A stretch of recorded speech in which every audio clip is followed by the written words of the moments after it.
Hello everyone, and today we're doing our 600 subscriber special. Thank you guys so much. I cannot express my gratitude enough for 600 subscribers already. Most channels take a good amount, take about a year entirely for 1,000. I mean, we've only done like 5 months, and we're almost there. That was a bad comparison. I'm now realizing it. Anyway, guys, thank you so much for 600 subscribers. This is What If Deku Was Toxtricity, Part 1. So, onto the video.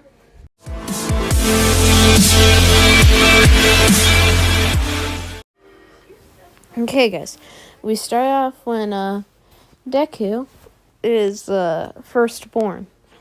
And when he came out, Izuku had purple hair as his tips, and his hair, instead of like being entirely green, was purple, like Shinso, except not Shinso, because he's not ugly like Shinso. And Izuku had purple, he had purple on his skin, and the doctors immediately examined him for an infection or something serious, and they figured out it was nothing. It was just there. So they left it alone. And Inko, seeing Izuku wasn't really a special child. He was very shy also. And in daycare one day, when Izuku was 3, he met this kid called Katsuki Bakugo. And he got, basically, he was a pushover for Bakugo. Bakugo basically ran all over him. And when Izuku got his quirk at 4, which was he could make electricity, and he morphed into this purple small dinosaur. Inko didn't pay much attention to him because she was very focused on her work. And Izuku wasn't that well fed either. He was neglected is the word. And Bakugo would sometimes try and help him, but Izuku would just push him away. And one day when Izuku was 11, in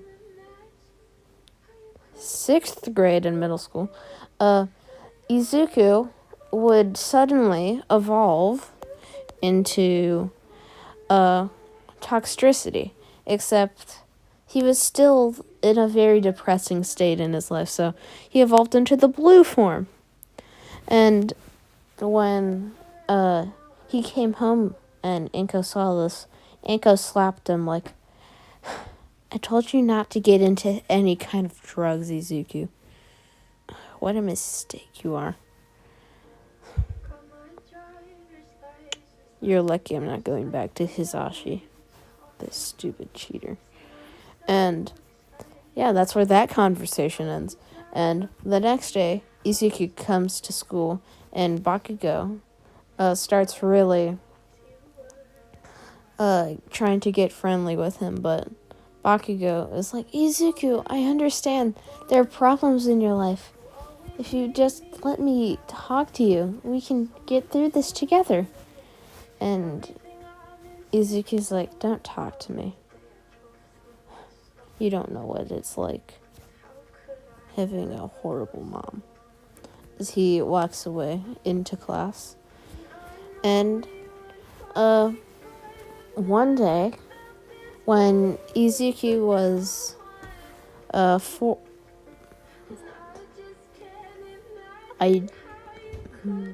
when he was 13, on the last day of school, Izuku thought it was just a normal day. And when the teacher was passing around papers, he looked over to Izuku like, "Oh, Izuku, you wanna go to UA, I see. Why is that?" Izuku's like, "I think I have a strong quirk. I think it's a doable, viable option. No one laughs because, well, he did have a point. He had a decently strong quirk. Not as strong as Bakugo, but yeah, it could work. So, when Izuku is walking home, he checks his phone when he gets a notification. He sees on the news, his news app, local pedestrian crushed by car during villain chase. Izuku's like, poor person. As he checks further deeper into the story and then sees an image, and it's his mother's corpse lying on the street. And Izuku, as he's staring at it, just starts laughing. Like,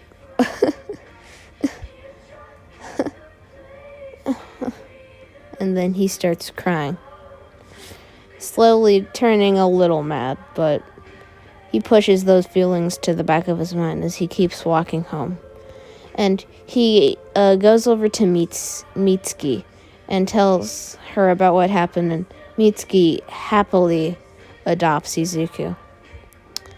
And for the first 5 months, Izuku didn't let them in, but then he started to change. He got a lot happier.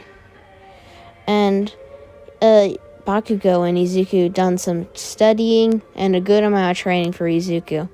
And on the last day before the UA entrance exam, Izuku finally smiled at Bakugo for the first time in his life. And that's when Izuku, instead of being blue and sad, his light turned yellow as he was engulfed in a blue aura. And he suddenly turned into, the amped up Toxtricity. And Izuku looked at Bakugo and said, "Let's go, brother. Let's go do this exam."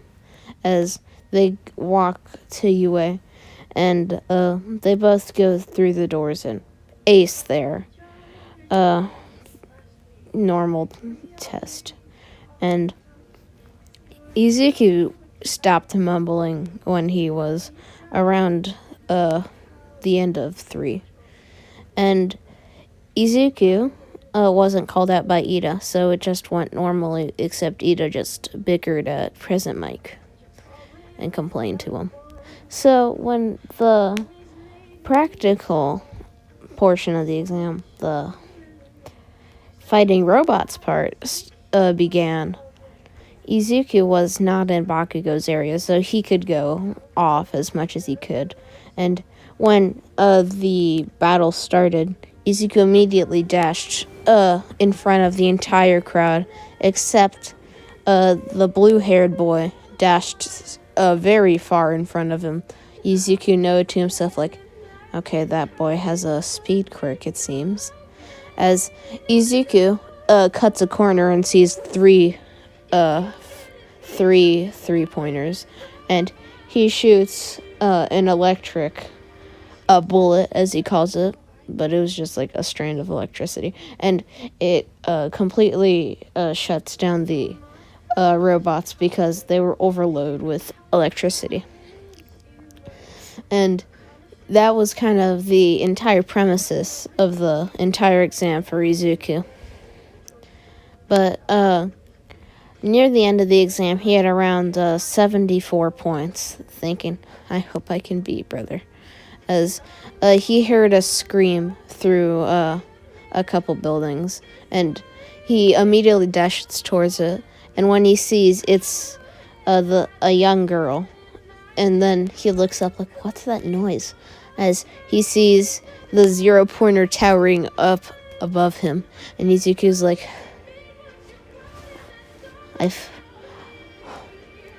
I'll show you what I trained for, brother. The training I never told you about when I was blue. As he touches his star piece on his wristwatch, and he's Gigantamax. As red energy poured out of him, and his entire body started glowing red, and he started suddenly increasing in size when the red energy got off his body. He looked like this yellow black beast, and Izuku made an electric guitar. Always liked rock growing up, so that's what he thought of immediately. And with his pink guitar, stabbed the robot through the chest, and then made a very big surge of electricity. And Kaminari, hearing this from the other city, was thinking, I'm not the only electric user, am I? Shucks. And when the exam was over, Bakugo comes over to Deku, and Deku, being normal form again, looks over to Katsuki like, what is it, brother? And Bakugo's like, were you the one who made the electricity, big bomb? And Deku's like, yeah, that's me. And Bakugo's like, nice one, Izuku. As the next 4 weeks later, Izuku got the letter in the mail, along with Bakugo's letter. And when he opened it, instead of the normal Shoto Aizawa letter, it was Principal Nezu, along with Denki Kaminari also getting the same exact letter as Izuku did. And Nezu explained, we seem to have 2 electric users in our class. I would allow both of you to enter 1A, but I feel maybe we can diversify a couple things. So we'll be putting some other person who was just under the bar to reach into class 1A, and we'll put them in 1A to put one of you in 1B, so you can diversify the classes, though no points will be deducted. And there's really no difference between the classes except a little skill gap. So, at this time and this place on tomorrow, I'd like all of you, I'd like the both of you actually, to come to this location and fight it out. And the next day, Izuku arrives at the location, along with Kaminari meeting Principal Nezu. And Nezu's like, welcome, Denki and Izuku. Well, let the battle begin. And immediately, Izuku gets out his guitar and throws it at Kaminari, and Kaminari dodges it. And Kaminari's like, you can't defeat this, as he puts both his hands on the ground and uses a million bolts of electricity onto the ground. And Izuku just steps on the electricity like, that's nothing, as he absorbs it all. And he's like, thank you, as Kaminari's brain is basically fried. And Izuku, Gigantamax, is like, I'll show you the real skill gap, as he jumps up in the air as high as he can, and as an electric missile, he lands on Kaminari, knocking him out and bruising and just destroying his body in the process. And when Izuku gets out of the Gigantamax, Nezu's like, that was a bit much. And Izuku's like, whatever. And, yeah. That's when, after that, Izuku, the next day, goes to class with Bakugo. And when they find 1A easily, because Bakugo was there, and Izuku is like, oh great, the blue kid. And Bakugo's just like, don't bother with him. Is when they both get into the class, Bakugo promptly puts his feet on the desk And Izuku is like, that's not going to go well with that kid. And Bakugo's like, whatever, Izuku. And that's when Tenya immediately dashes over to Bakugo and begins insulting him and telling him how it's very disrespectful to everyone who's sat in that seat before. And Izuku is stunned about the stupidity of this kid. And Ida, who is frantically waving his arm up and down to both of them, like, that is very rude of you, sir. How are you even allowed in UA? You are trash. As he keeps waving his hand.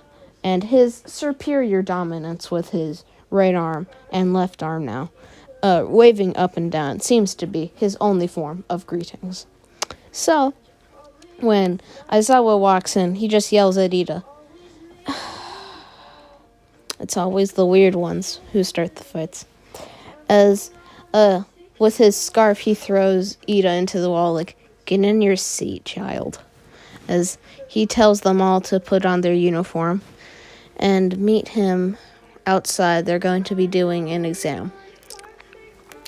And when they all put on their gym uniform, Izuku and all of them promptly walk out of a UA facility.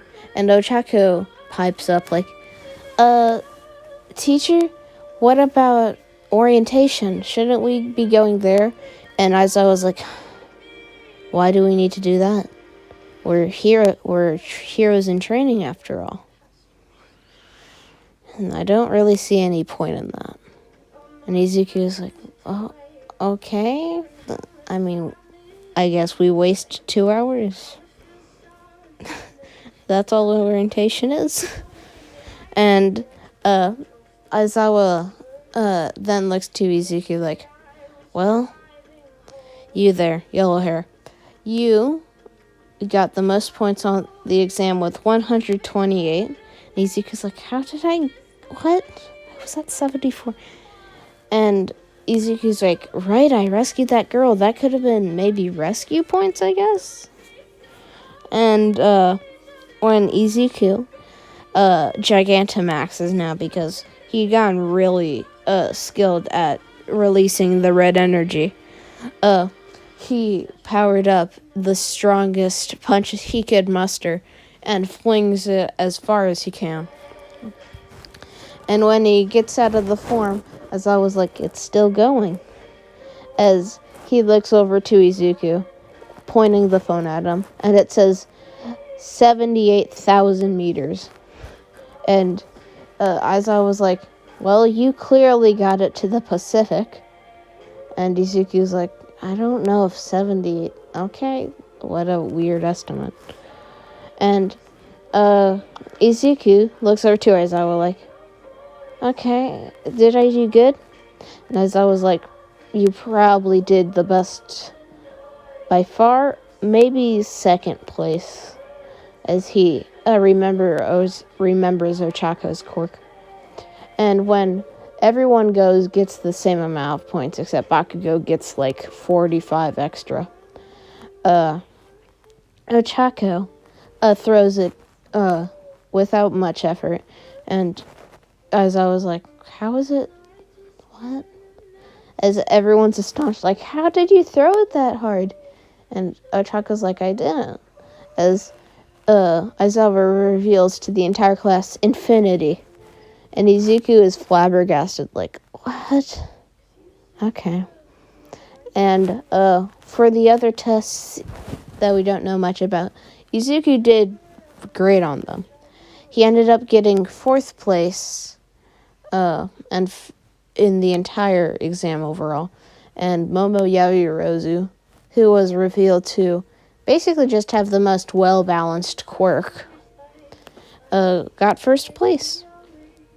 And that was the end of that day. And the next day, All Might pops in when everyone's there. He pops in like, I'm coming through the door like a normal person. And then he greets himself to the class and tells them all to get their hero costumes on. They will be going outside. And Izuku has a little purple jumpsuit and some shoes with some shorts. and he has a little mask on him, but obviously there's no picture for that. And Izuku is like, okay, what team will I be on? And when All Might's calling the teams, like Team A, Ochaku Uraraka, and Tenya Ida. And insert Team B and C. And Team D, Bakugo Katsuki and Izuku Katsuki. Wait, no, why did I say Bakugo Katsuki? Katsuki Bakugo and Izuku Bakugo. I do not want to be quoted on that. And Izuku is like, yes, I was paired up with my brother. And Izuku thinks about it like, so who will be facing? If we face Todoroki, we'll probably beat because he has a very strong Quirk. And while he's thinking about that, it's revealed that Team A will be facing Team D, and Izuku will be on the villains team. And when Izuku and Bakugo enter the building for their 10 minutes of hiding, they basically just put it on the top right corner of the entire building. And Bakugo is like, I'll have an all-out assault on them. Izuku, you stay in here and make an electric door trap for that speedy kid. I'll get rid of the gravity girl. And when All Might announces over the intercom for them to start, Ida immediately blitzes past Bakugo, going for the the bomb immediately. Bakugo quickly defeats Ochako with his ranged capabilities with his quirk, and disarms her with the capture tape, and quickly blitzes towards where he knows the bomb is. And when he turns a corner, Ida quickly kicks him in the back of the neck, sending him into a wall, and they begin fighting. But eventually, when Ida realized he was being beat, he quickly speeds all the way to where he knew the bomb was, and gets hit by the electric door trap Izuku set. And when Tenya hits it, Izuku sends a massive thunder wave towards him, and this paralyzes Tenya, and Izuku quickly puts the capture tape on him, and the villains win. And yeah. So that's where we'll be leaving off for part 1, ladies and gentlemen. Thank you so much for 600 subscribers as always. What do I mean as always? So this is Call Me Rushed, signing off. Bye-bye.